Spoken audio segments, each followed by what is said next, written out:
Sejam muito bem-vindos a esse momento. É um prazer muito grande para mim recebê-los aqui. Pois bem, nós vimos no último capítulo, nós estamos no livro 1, no último capítulo, né, do livro 1 do material do pH. Então, nós vimos, por exemplo, a óxido-redução, nós vimos as regras que determinam a óxido-redução, e agora nós estamos adentrando nas funções inorgânicas. Tá? E eu vou começar nas funções inorgânicas, que são os ácidos. Então nós vamos começar, e aí para quem estiver acompanhando com o livro, e a minha sugestão é que você esteja com o seu livro aberto, página 589, tá? Página 589, nós vamos começar então o estudo dos ácidos. Quem falou de ácidos pela primeira vez foi um sueco, Svante Arrhenius. Curiosamente, Svante Arrhenius não estava procurando ácidos, bases, sais e óxidos. Existia no desenvolvimento, né, do eletromagnetismo, existia a necessidade de soluções eletrolíticas. O que conduz corrente elétrica? E a partir disso, a partir dessas soluções eletrolíticas, eu consegui separar alguns metais e fazer a eletrólise dos metais. Então existia uma busca, tá, inclusive industrial, por essas soluções. O que eu conseguia dissolver, como eu conseguia separar. E Svante Arrhenius foi buscar exatamente isso. Ele estava catalogando as soluções que eram eletrólitos das soluções que não eram eletrólitos, ou seja, das soluções que eram eletrolíticas, que conduziam corrente elétrica em água, das soluções que são não eletrolíticas e, portanto, não conduzem corrente elétrica em água. Vamos com um exemplo claro. Se você pegar uma água destilada deionizada, que você removeu os sais, que você removeu os íons dela, e passar nela uma diferença de potência, ela não vai conduzir corrente elétrica, tá? E se você passar uma diferença de potencial grande, você vai sofrer eletrólise, né? Você vai separar o hidrogênio do oxigênio, é isso que eu estou propondo, tá? Então, não conduz corrente elétrica. E se eu colocar lá dentro um sal que é solúvel, por exemplo, cloreto de sódio. Cloreto de sódio em água vai ser solubilizado. Você é meu aluno, alguns de vocês desde o primeiro ano, então já sabem disso. Sólidos iônicos, quando solubilizados em água, são separados em íons, porque a energia potencial do solvente é maior que a energia de rede do soluto, então houve a quebra do retículo cristalino e a separação, por conseguinte, em íons positivos, cátions e negativos ânions. E se eu tenho íons, eu posso, aplicando uma descarga, promover um alinhamento desses íons que promoverão a condução de corrente elétrica naquela solução eletrolítica, certo? Se você já pensar num outro soluto, e aí vamos avaliar, por exemplo, o açúcar, a sacarose ela não sofre ionização em água, ela não sofre dissociação iônica porque ela é covalente, ela não sofre, sendo uma molécula covalente, ela não sofre ionização. Existem substâncias que sofrem ionizações, nós vamos discutir elas agora. Então a sacarose é uma das substâncias que em água não sofre ionização e que, portanto, se não separa-se em íons, não irá surgir íons nessa solução. Se não vai surgir íons, não tem condução de corrente elétrica, você já sabe disso. Então, o que nós vamos avaliar? Que Svante Arrhenius, ao catalogar essas espécies, ele percebeu 4 grandes grupos, que ele chamou de ácidos, bases, sais e óxidos. Ele classificou nesses 4 grandes grupos. E aí nós vamos usar as definições. Existe só a definição ácido-base de Svante Arrhenius? Não. Nós vamos lançar item as definições de Bronsted e de Lowry, e depois a definição que eu acho mais completa ainda, que é a definição de Lewis, tá? Que ela é mais abrangente de todas. Mas não é o momento de estudo nisso agora. Nesse livro a gente vai lançar mão apenas de Arrhenius. Então, qual que é a definição de um ácido de Arrhenius? São substâncias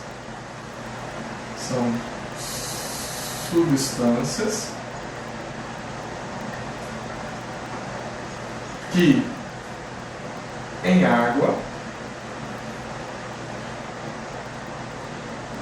sofrem o processo que a gente falou, ionização, vírgula, liberando como único tipo de cátion o íon hidrônio H3O+. Professor, mas ácidos são aqueles que liberam, né, em água com o único tipo de íon, o íon H+. Se você é um aluno de primeiro ano, eu até gosto de ensinar assim, mas se você é um aluno de terceiro ano, eu já não ensino assim mais, né? Você já tem maturidade acadêmica para entender que H+ é impossível de existir. Por que H+ é impossível de existir? Pensa um pouquinho. O que é o íon H+? É um hidrogênio que perdeu seu elétron. Vamos pensar? O que é um hidrogênio? É um próton com elétron. O íon H+ é quando eu apliquei energia de ionização e arranquei esse elétron. O que sobrou? Um próton.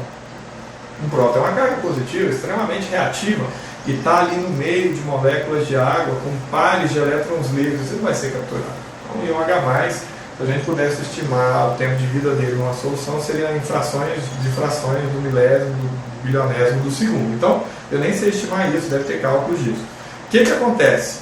Íon H+ não existe. Então, o que existe? Existe o íon H3O+, que é o hidrônio, que é o que a gente vai, de fato, estudar aqui. Então, imagine. Para ser ácido, segundo Svante Arrhenius, tem que ser uma substância que eu joguei em água. E uma vez em água, ela sofre ionização. Vamos pensar nessa palavra, ionizar. Ionizar é tornar íons, o que não é. Agora, substâncias que são iônicas, e você aprendeu as 3 ligações químicas, iônica, covalente e metálica, as substâncias que são iônicas sofrem dissociação iônica, porque eles já são íons. Eu tenho um cátion e um ânion que se separam. Nós vamos ver isso em alguns óxidos, nós vamos ver isso em alguns sais, nós vamos ver isso em alguns não, nos hidróxidos. Agora, nos ácidos, os ácidos são compostos de característica covalente, ou seja, que realizam ligações covalentes. Então vamos pegar um ácido bem simples aqui, que não é tão simples assim, que é o ácido clorídrico. O ácido clorídrico, ele é formado por um hidrogênio e o seu contra-íon, que é o cloro. Em água, ou seja, na verdade, ele é um gás, tá? Já vou colocar, eu vou mostrar para vocês uma coisa curiosa. Ele é um gás, é o cloreto de hidrogênio, na forma gasosa. Quando em água, quando você borbulha ele em água, ele é dissolvido pela água, assim como a água tem uma capacidade enorme de solubilizar gases. Não tão grande assim se eles forem apolares, mas a água é um solvente universal pela sua capacidade de solubilizar as coisas. Então, HCl borbulhado em água, eu vou ter a solubilidade dele, porém, eu vou ter a ionização em H+, aquoso. Agora, de novo, existe H+ aquoso? Não, né? Porque o H+ em água vai virar o quê? H3O mais aquoso mais Cl-. Professor, eu acho mais fácil escrever H+. Vamos escrever, desde que você agora já saiba que é o H3O+, tá? Pois bem, eu tenho o íon, seu contra-íon, faltou escrever aquoso. Aquoso garante que esse íon está solvatado, está hidratado. Hidratado está errado. Na química a gente pega palavras da língua portuguesa e aplica os sentidos a ela. Hidratar é rodear de água, solvatar. Hidratado é outro conceito, não é algo que foi solvatado, que foi hidratado. Hidratado é um sólido que tem água no seu interstício. Então, não é isso aqui, tá? Então, esse íon cloreto está sofrendo hidratação, está sofrendo solvatação de água. Pois bem, agora eu tenho algo que não é iônico, repare, o HCl. Por que o HCl eu estou dando ênfase que ele não é iônico? Porque você já estudou ligações químicas e sabe que as ligações covalentes ocorrem entre hidrogênio e hidrogênio, hidrogênio e ametais e ametais e ametais. Então isso aqui é um ametal, o cloreto o cloro, na verdade, é um elemento da família 17, dos não metais, e o hidrogênio que não tem família vai estar ligando a ele de forma covalente. Então, vou mostrar aqui a ligação. Isso aqui é a fórmula molecular, estou mostrando aqui a fórmula estrutural. E vou mostrar também a fórmula eletrônica, né? A fórmula de Lewis.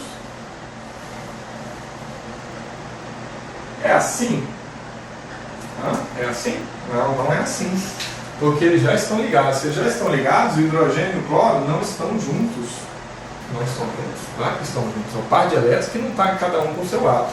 Então, em função da eletronegatividade do cloreto ser maior que a do hidrogênio, lembram desse raio de eletronegatividade? Vou fazer ele aqui em cima, ó.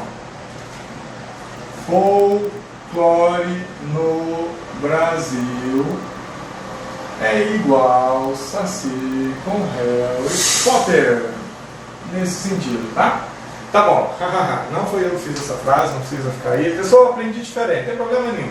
Mas se você, esses números vão sendo melhorados com o tempo, e o cloro é mais eletronegativo que o nitrogênio, se você pegar uma tabela mais atualizada. O hidrogênio é mais do que o fósforo, na ordem de 0,01. Tem discussões sobre a fosfina, não vou entrar nesse mérito aqui não. Pois bem, eu tenho aqui o hidrogênio e o cloreto. Como o cloro é mais eletronegativo do que o hidrogênio, é esperado que ele aplique a propriedade de eletronegatividade, que é pegar o par de elétrons da ligação e atrair para próximo de si. Ele arrastou isso para perto dele. Ora, e o que isso vai fazer? Bom, isso cria nele um momento dipolar de dois polos positivos e negativos, onde o cloro está tendo 7 elétrons que são dele, mais um elétron extra que é do hidrogênio. E ele adquire então uma carga parcial negativa, uma densidade de carga negativa. Qual a diferença de uma carga real com uma carga parcial? Pois bem, carga real é quando você rompe a ligação e você tem a formação de um íon, de um cátion e de um ânion. Tá? O que é a carga parcial? É que esse valor é menor. Se você criar valores numéricos, se o cloreto quebrado, a ligação, o íon cloreto é menos 1, aqui ele não vai ser menos 1, ele vai ser 0,6, menos 0,6. Nominalmente ele tem menor intensidade do que na forma do ânion. Tá? Se tem uma carga parcial negativa, o hidrogênio ficou sem o seu elétron próximo de si, ele está com uma carga parcial positiva. Lembrando a você, aluno da rede delta, que a gente usa, né? Nós estamos mudando a logomarca da escola, mas a logomarca anterior era um delta maiúsculo e aqui tá para você um delta minúsculo, tá? Essa letra horrorosinha aqui é um delta minúsculo. Tem dificuldade para escrever ela mesmo, não é costume. O delta maiúsculo é muito mais fácil. Esse é o delta minúsculo e ele representa exatamente, vamos escrever aqui, carga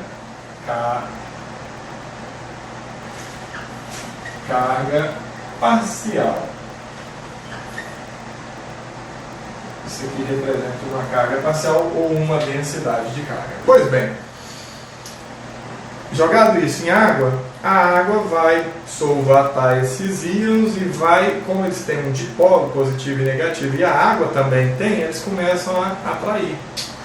Força eletrostática, lembra que ela depende da distância? Como o hidrogênio está sendo puxado por um lado e o cloreto sendo puxado por outro, ainda cloro antes de ser cloreto, isso favorece o quê? A ruptura dessa ligação.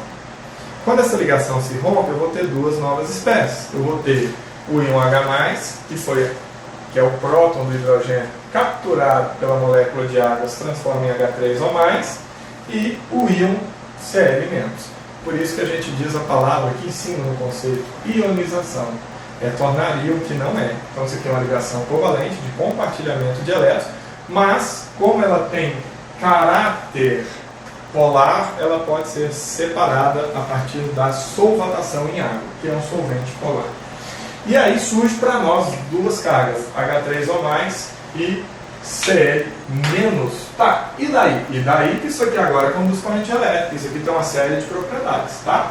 Qual que é a regra que Svante Arrhenius fez para determinar que isso é um ácido? Liberar com um único tipo de cátion positivo o íon H+, ou o íon H3 ou mais. E se liberou H+, mas liberou outro cátion, como por exemplo pode ocorrer no bicarbonato de sódio. Bicarbonato de sódio é um sal cuja estrutura é NaHCO3. Ele pode sofrer a dissociação iônica com consequente ionização em Na+, isso não é comum, tá? Mais H+, mais CO3, 2-. Repare, neste caso, eu falei ionização porque esse cara está ligado aqui por ligação covalente. E esse aqui está ligado nesse ânion por ligação iônica. Por isso que ele sofre a ionização e a dissociação iônica. Repare, Na+, H+, CO3, 2-. Esse cara liberou H+. Deveria ser um ácido? Não, porque não liberou como um único tipo de cátion. Olha aqui, ó, tem outro cátion saindo. Então, Svante Arrhenius é bem claro com relação a isso.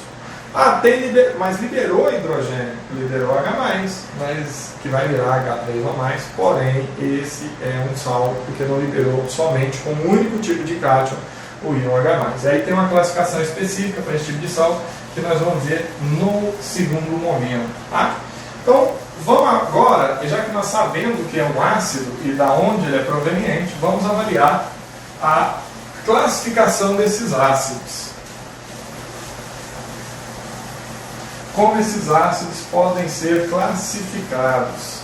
Pois bem, esses ácidos podem ser classificados em hidrácidos,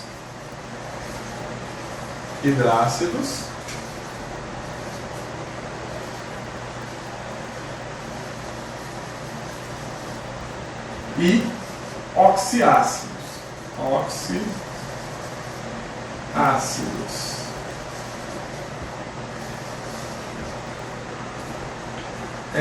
Oxi vem de ataque ácido mesmo. É por isso que Lavoisier, quando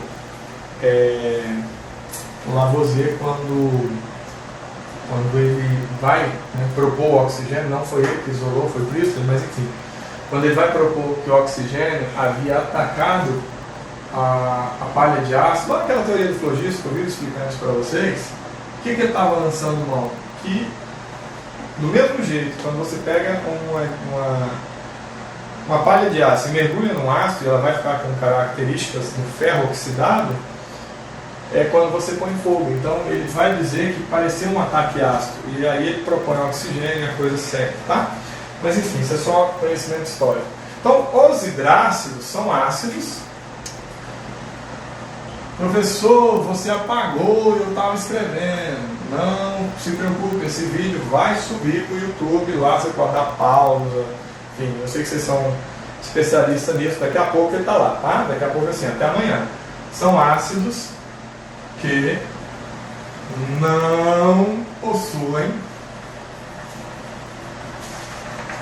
oxigênio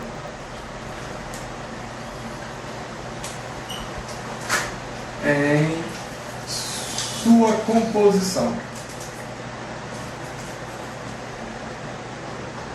Então, hidrácidos são ácidos que não possuem oxigênio em sua composição. Então vamos lá.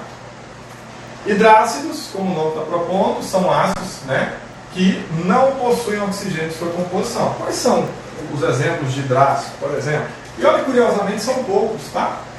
Os exemplos de hidrácido, eu vou ter os hidrácidos formados a partir dos halogênios, HF, HCl, HBr, HI, o H2S e o HCl. Pode ser que eu esqueci de mais algum, mas eu acho que não, viu? Ácido fluorídrico, clorídrico, bromídrico, ácido iodídrico, ácido sulfídrico e ácido cianídrico. Agora a gente vai estudar as regras de nomenclatura de ácido. Esses ânions são todos terminados em etos, tá? Fluoreto, cloreto, brometo, iodeto, sulfeto, cianeto. Depois vai ter um momento onde eu vou explicar cada um deles. Alguns têm uma aplicação muito pertinente. Esse aqui, ácido fluorídrico, vocês lembram muito daquela série que vocês vivem me pedindo para assistir, Breaking Bad, né? E fala assim, professor, vamos assistir Breaking Bad e tal. Enfim, o Breaking Bad, ele tem uma parte, eu não me lembro qual temporada, tem um tempo que eu assisti ao seriado, que ele dissolve um corpo de um bandido lá, enfim, um corpo humano, em ácido fluorídrico. Não tem jeito, tá? Eu me lembro que o dia que eu assisti esse episódio, eu comentei aqui em casa, gente, errado, feio. E curiosamente, existe um programa americano que chama Caçadores de Mitos, que reproduziram o experimento, claro, que com carne de porco, não usaram a carne humana, usaram a carne e, enfim, também não conseguiram. Tiveram que usar uma mistura especial de ácido que a gente que faz química acaba estudando isso na universidade. Isso não é uma coisa de se falar em vídeo, quanto menos em aula. Então, você tem a seguinte situação. Esse ácido corrói vidro, e a gente escreve o chassi dos carros no vidro.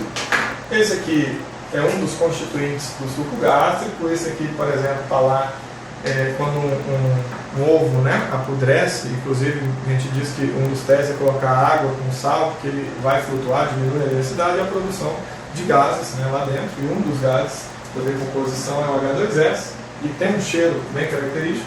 E o ácido cianídrico, onde o hidrogênio está ligado a este carbono, faz tripla com esse nitrogênio.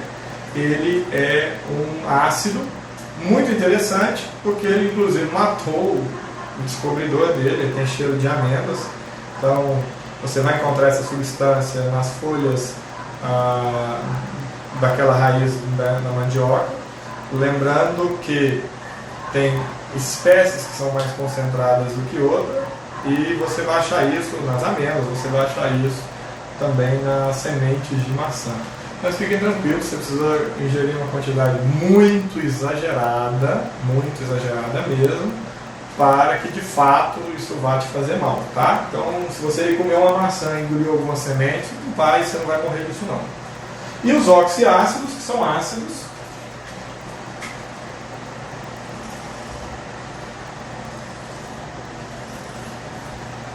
que possuem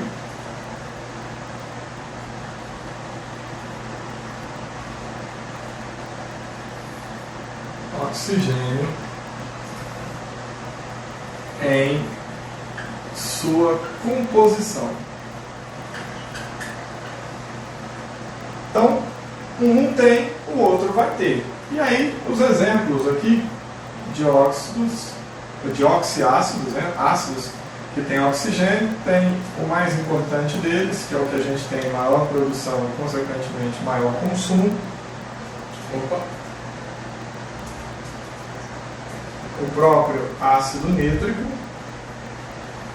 HNO3, o ácido fosfórico, que a gente usa como acidulante em algumas bebidas. Você tem, enfim, o ácido carbônico, vários outros, tá? Ácidos, o bórico, etc, etc. Tem vários ácidos oxiácidos que nós vamos discutir depois. Uma coisa importante, que a gente não pode deixar de falar, cada um desses ácidos tem a sua importância, e uma das formas que a gente tem de medir se um país é muito industrializado tem a ver com o consumo de ácido sulfúrico. Porque ácido sulfúrico ele tem um poder oxidativo muito grande, além do que ele tem uma energia potencial muito grande. Então, transformação de matéria requer gasto de energia. Porque matéria e energia estão vinculados, é impossível desvincular. Foi essa a grande sacada que Einstein escreve para nós aquela equação de energia cinética que E igual a mc ao quadrado, né? Por que disso? Porque ele relaciona a energia com massa. Essa foi a grande sacada que eu vejo daquela equação de energia cinética, da teoria da relatividade restrita. Mas a gente não pode esquecer disso, porque olha aqui, H2SO4 é um ácido extremamente utilizado com o seu potencial, a sua energia potencial.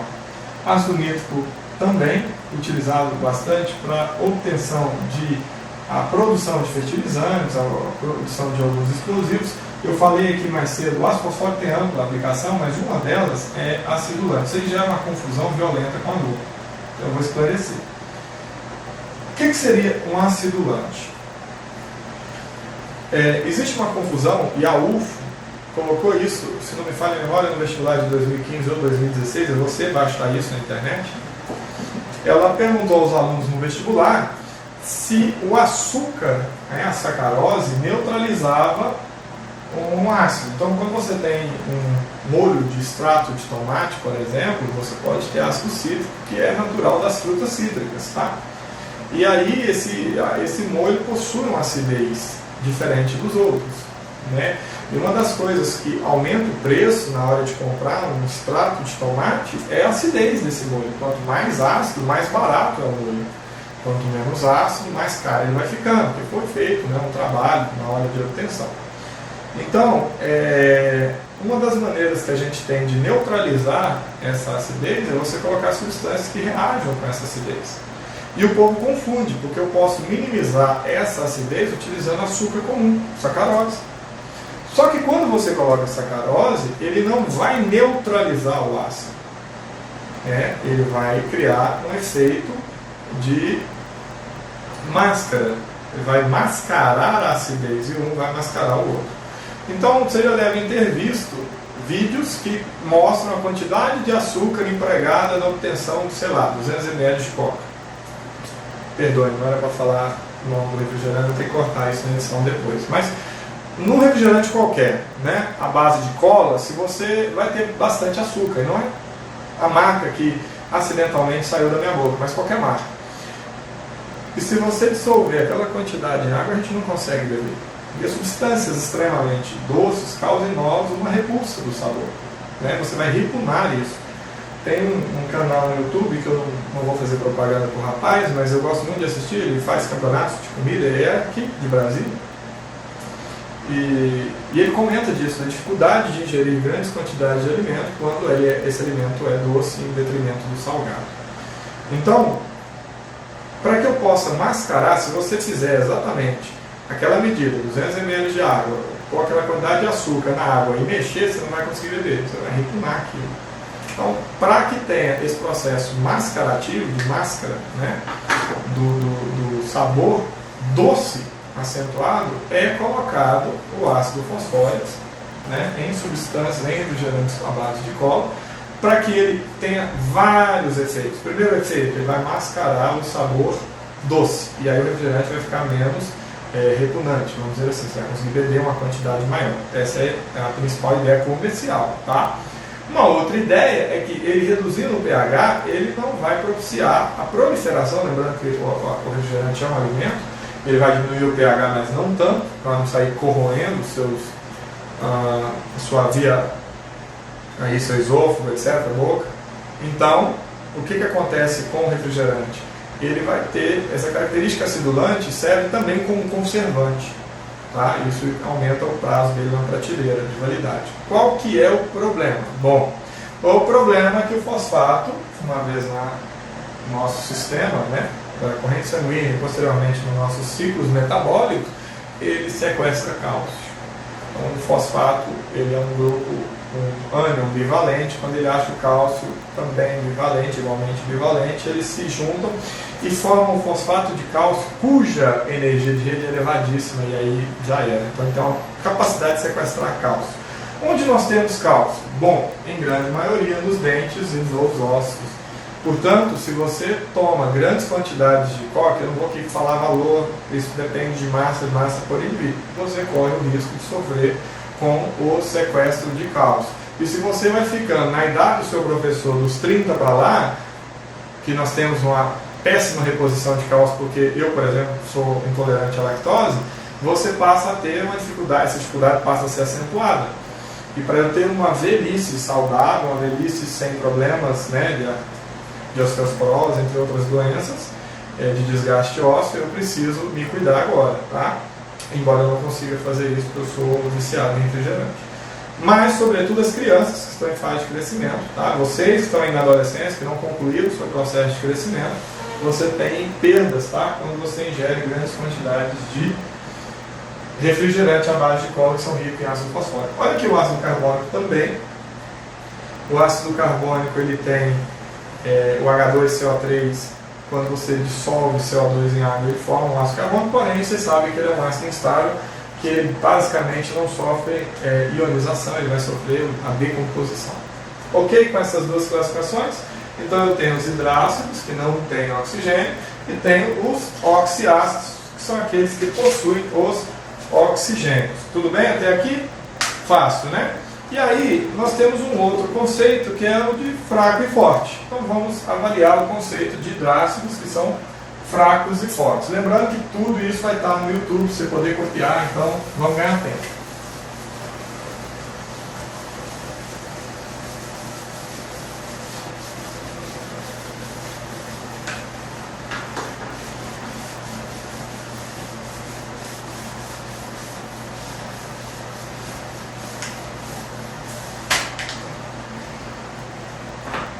Então, quais são, né, os nossos hidrácidos que são fortes e fracos? Lembrando que eu não vou conseguir acabar com esse capítulo hoje, eu não vou falar das demais funções inorgânicas, e a tarefa deste capítulo vai ficar para um outro momento, tá? Eu vou passar depois, na hora que a gente concluir. Como não ocorrerá uma conclusão na aula de hoje, a gente vai ter um segundo momento na próxima live, eu devo terminar boa parte desse conteúdo, porque se você entender os ácidos, você vai ver que a gente vai passar por base, sais e óxidos ainda bem mais rápido, tá? Então, quais são os hidratos? O hidrato pode ser considerado os hidratos que são fortes, tem os hidratos que são moderados e os hidratos que são considerados fracos. E aí, como eu estou propondo que são hidratos, todos eles são de ligações covalentes e vai ocorrer a ruptura da ligação para que o íon H+ seja liberado em solução, você precisa pensar o seguinte: quem são os fortes? Os que são de diferentes eletronegatividades mais intensas. Agora, não se esqueça do seguinte, aí tem uma pegadinha. Vou escrever aqui de novo a eletronegatividade. Ó, flúor, oxigênio, cloro, nitrogênio, bromo, iodo, enxofre, carbono, hidrogênio e fósforo. Pensando nesse raio, nesse raciocínio, você vai dizer que o hidrogênio é bem menos eletronegativo que o flúor. Então você espera que o HF seja o hidrato mais forte. E, curiosamente, ele é moderado. Ele é o nosso exemplo do hidrácido moderado. E aí você já vai entender.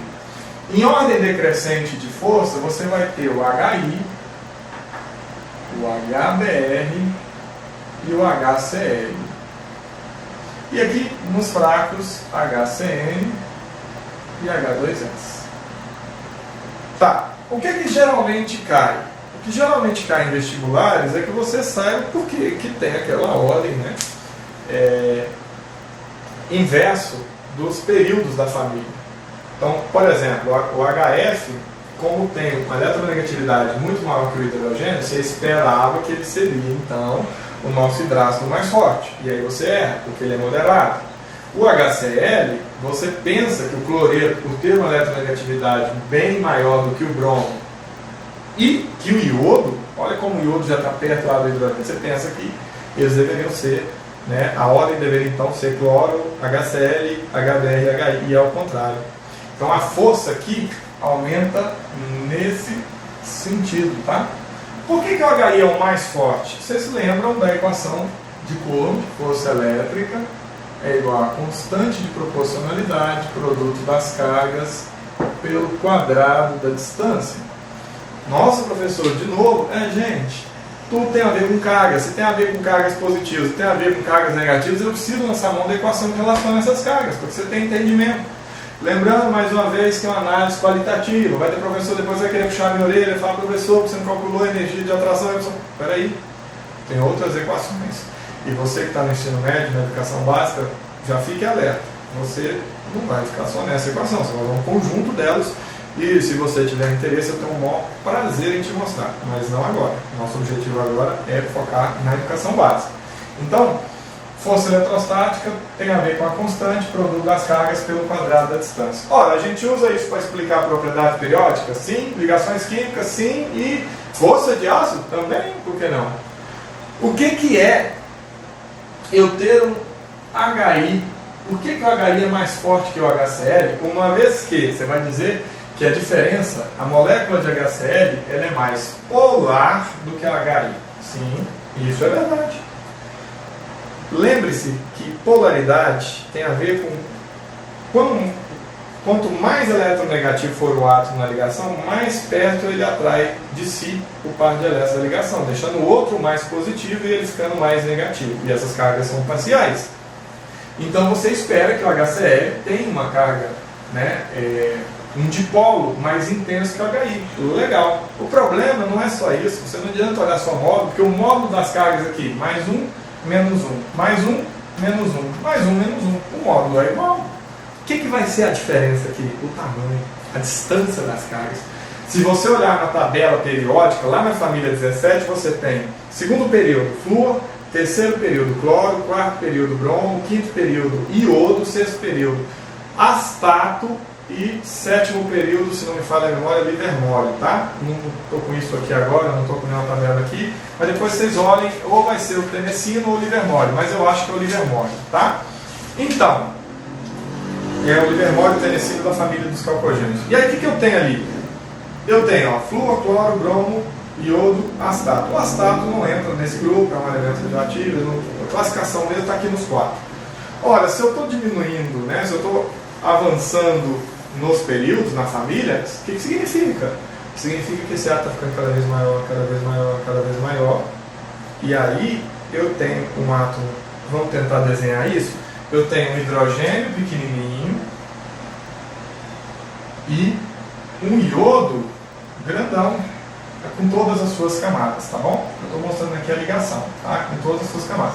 É claro que isso aqui não estaria com esse desenho assim, porque você sabe que o iodo é mais leve negativo, vai deformar a nuvem a favor dele, mas é isso para você entender. Se você pegar o HBr vai ter o mesmo hidrogênio, só que o bromo é bem menor do que o iodo. Está fora de escala, tá? Fora de escala, porque nem o tamanho está igual. Isso aqui na verdade eu vou falar que é o HCl. HCl. Pronto. E HI. Pronto. Vocês já estão entendendo. Como o iodo é muito grande, a distância do núcleo do iodo até o elétron da ligação é igualmente grande. Se a distância aumentou muito, a força entre eles diminui. Se a força diminui, pensa um pouquinho, é mais fácil separar ou mais difícil? Muito bem, mais fácil. Porque o iodo é muito grande, a distância é muito grande, a força é pequena. A força eletrostática do núcleo do iodo com o par de elétrons da ligação é pequena. Então eu consigo fazer o quê? Separar. E eu consigo separar os dois promovendo o íon iodeto e o íon H+, que vai virar iodo. Já aqui embaixo, como o cloro é menor que o iodo, o núcleo do cloro, embora mais o átomo do cloro seja bem mais eletronegativo que o iodo, ele também está tendo o quê? Uma atração mais intensa por esse par de elétrons da ligação. Significa mais difícil separar. E força do ácido está associada com a facilidade em separar o hidrogênio do outro elemento. O hidrogênio tem que estar livre, o íon H+ precisa estar livre. Eu preciso ionizá-lo. E é por isso, isso é muito importante, isso cai muito em vestibular e o aluno se embanana todo. Presta atenção. Átomo está grande, iodo é maior. Então é mais fácil de separar. Se é mais fácil de separar, é por isso que o HI é o hidrácido mais forte. Já o HCl e o bromo está no meio termo, você já entendeu. O HCl, o Cl é menor. Por mais que ele tenha, e é por isso também que ele é eletronegativo, ele tem uma intensidade forte pelo par de eletroligação, ele é menor. E se ele é menor, ele tem uma força eletrostática mais intensa no HCl do que no HI. Qual que é o problema? Dificuldade de separar. Ele separa menos do que o HI. É por isso que o HI é o hidrácido mais forte, o HBr é forte, porém está intermediário nesse grupo. E o HCl, embora seja um hidrácido forte, dos três ele é o mais fraco. Aí eu tenho o ácido fluorídrico, que é intermediário por uma questão de tamanho. Agora imagina, o flúor pequenininho, ultra mega eletronegativo. Separar esses dois, meu filho, ó, o suador tem que ter energia. Essa energia inviabiliza a separação de maneira fácil. Se ele não se separar fácil, esse ácido, esse hidrácido não é forte, ele é um hidrácido que a gente vai chamar de moderado, tá? E os demais, que são com outros não metais, são considerados todos fracos. Tranquilo? Com relação aqui à força dos hidrácidos, certo? Pois bem, vamos dar uma avaliada nos oxiácidos.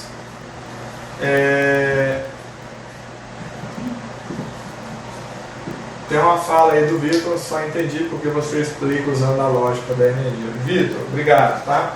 Deixa eu te falar, não faz sentido você gravar aqui em matéria, você estudar matéria sem energia. Não, sabe, é incoerente, porque uma coisa, é difícil dissociar uma coisa da outra. E aí a gente fica só falando de matéria, fica falando de regra, aí você tem que gravar as exceções. E se a coisa não faz sentido, você fala, por que eu estou estudando isso? Eu me peguei, assim, com esse raciocínio num momento da minha vida, e desde 2016, né, o Delta me deu essa liberdade, e eu sou muito grato ao Delta, não porque estou numa live do Delta, não é isso não. Porque o Delta me deu essa liberdade de poder ensinar química usando a energia, tá? E isso, para mim, fez a química tornar mais sentido e eu espero para vocês também. Tá? Vamos lá, vamos agora estudar as forças dos oxiácidos.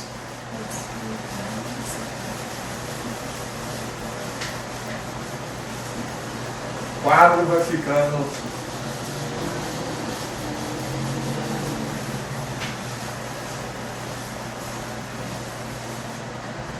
Se trocar de apagador, que esse já foi. Vamos lá, oxiácidos. Já os oxiácidos tem uma equaçãozinha interessante.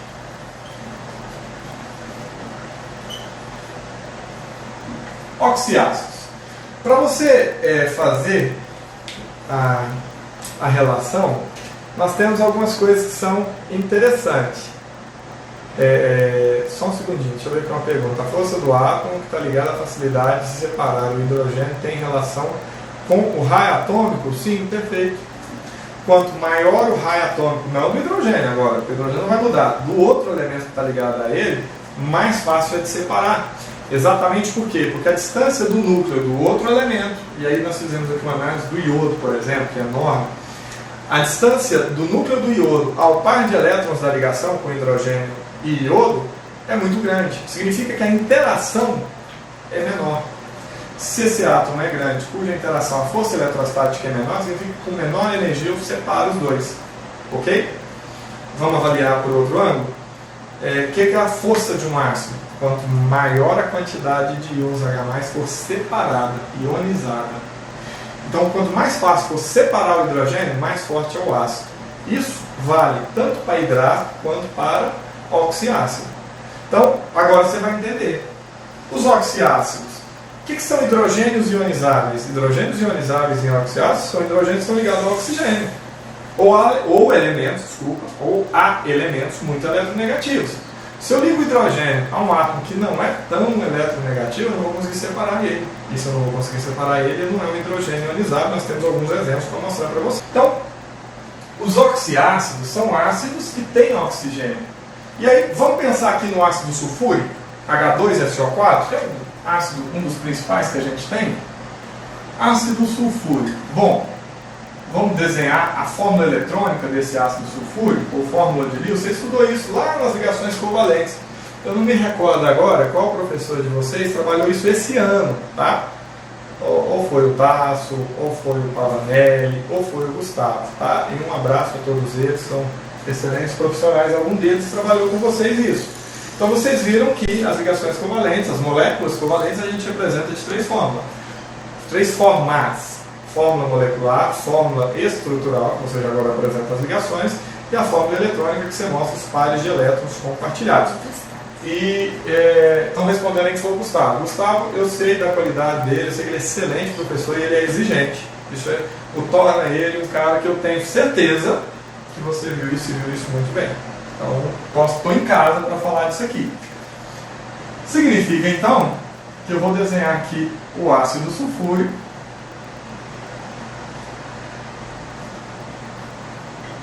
uma possibilidade de que ele seja assim. Lembrando que isso aqui é um modelo, tá bom? Eu estou afirmando que assim que esse mundo vai começar. Professor, eu vi um vídeo que não é... Não, filho, relaxa, tá?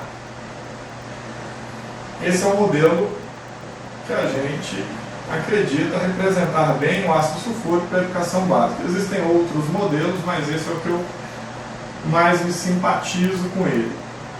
Então, tá aí.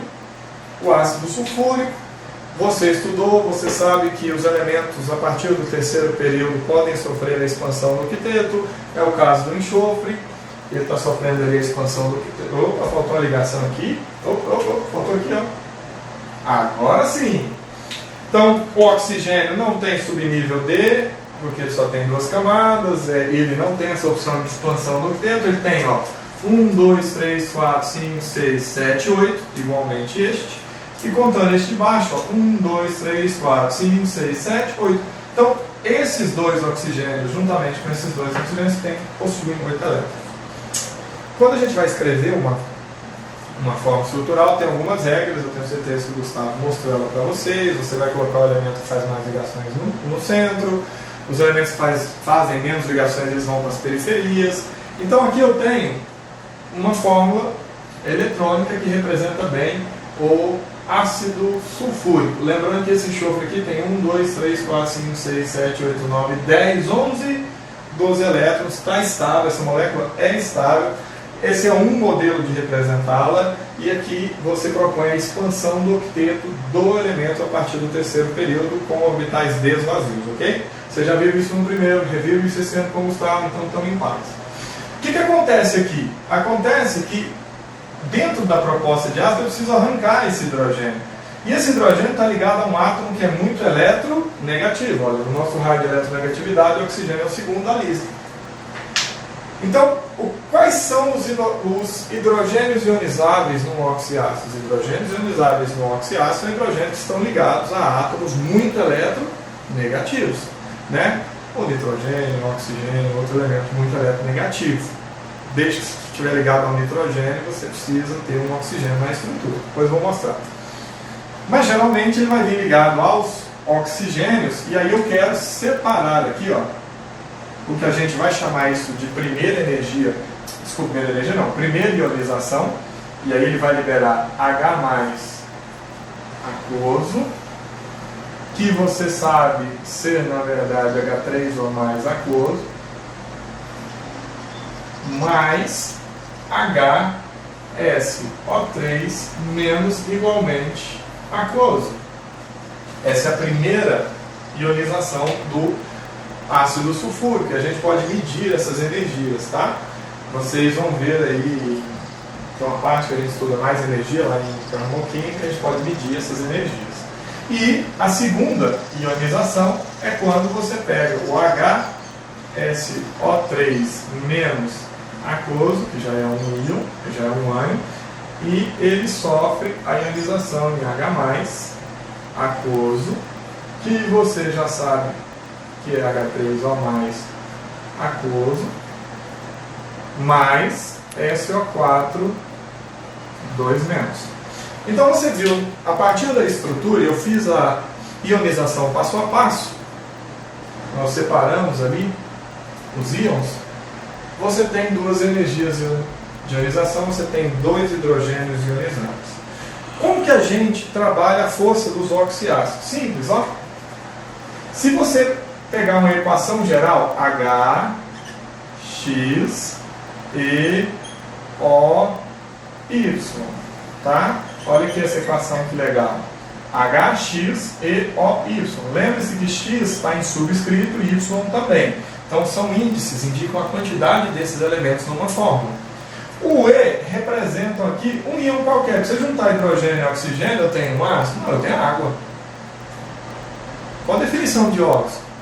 Elementos binários, formados por dois elementos químicos, cujo elemento mais eletronegativo seja o oxigênio. Se eu tiver só hidrogênio e oxigênio, eu vou ter um óxido, um peróxido, um superóxido, mas vai dar sempre na classe dos óxidos. Então eu preciso ter um terceiro íon, pelo menos aqui. Um íon qualquer. Um íon não, desculpa, um elemento qualquer, um E de elemento qualquer. Tá? Pode ser enxofre, pode ser fósforo, não vem ao caso agora. Então, HX, E, O, Y, o que você vai fazer? Você vai contar o número de hidrogênios ionizáveis. Então, quando Y menos X for maior ou igual a 2, nós dizemos que esse oxiácido é forte. Quando Y menos X for igual a 1, nós dizemos que ele é moderado. E nós vamos continuar a nossa aulinha de forte, fraco e moderado a partir do grau de ionização, que o alfa não vai ser hoje. E o Y menos X igual a 0, aí sim nós temos o ácido, o oxiácido, que é fraco. Então, repare a nossa continha. Quantos oxigênios eu tenho no ácido sulfúrico? 4. Então, 4 menos. Quantos hidrogênios ionizáveis eu tenho? 2. 4 menos 2 dá 2. Ele é um oxiácido forte. Isso é uma regra geral muito útil para a resolução de exercícios, muito útil para o vestibular, embora a gente vai lançar mão depois do alfa, que é o grau de ionização, que é o número de moléculas que se ionizaram pelo número de moléculas total, número de moléculas totais, a gente tem outra conta para fazer, mas a priori esse macete eu acho bem curioso. Já são, vai dar meio de 15, Eu vou deixar essas exceções para um próximo momento, para a gente não confundir. Se você entendeu o conceito que está aqui por detrás, me dou satisfeito hoje. Tem umas exceções, por exemplo, o ácido carbônico, entre outros ácidos. Você vai fazer a conta, ácido sulfuroso, você vai fazer a conta, vai dar 3 menos 2, você vai achar vai achar que é moderado, ele é fraco, mas eu vou explicar por quê. Ele sofre de decomposição. Um beijo no coração de cada um de vocês, um abraço, até mais.